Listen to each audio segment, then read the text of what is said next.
AIIMS হাসপাতালে ভর্তি হয়েছিলেন। কমরেড সীতারাম ইয়েচুরির 1952 সালে 12 আগস্ট চেন্নাইয়ে এক তেলুগু ভাষী পরিবারে তার জন্ম। তার বাল্যকাল কাটে হায়দ্রাবাদে।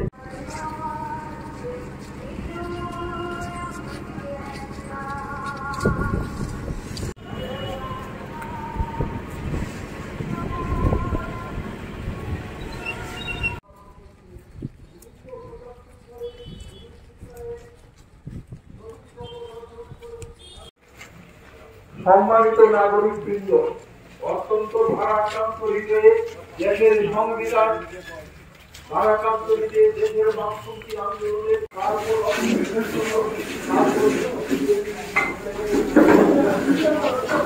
সভাপতি হিসেবে নির্বাচিত হন।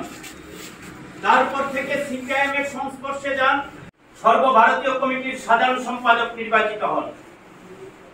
এই সীতারাম ইয়েচুরি ছোট করে বলতে পারতেন, মানুষ বুঝতে পারতেন। একজন সুলেখক ছিলেন। একজনে আন্তর্জাতিক বিভাগের প্রধানের দায়িত্ব পালন করতে গিয়ে বিশ্বের বিরুদ্ধস্বর ছিল, সন্ত্রাসবাদ বিরোধী আপসীর নেতা ছিলেন। ভয় পেতেন না, সাহসী। ফুসফুসের সংক্রমণ নিয়ে ভর্তি হয়েছিলেন, তাতে অকাল মৃত্যু ঘটে। আমরা এই অপরিণীয় ক্ষতি পূরণ করবার জন্য, ওনার মতাদর্শকে ভিত্তি করে আগামী দিনে লড়াইকে তীব্রতর করবার জন্য আমরা অঙ্গীকারবদ্ধ। এই শপথেই আমরা এগিয়ে চলার জন্য ভূমিকা নিচ্ছি।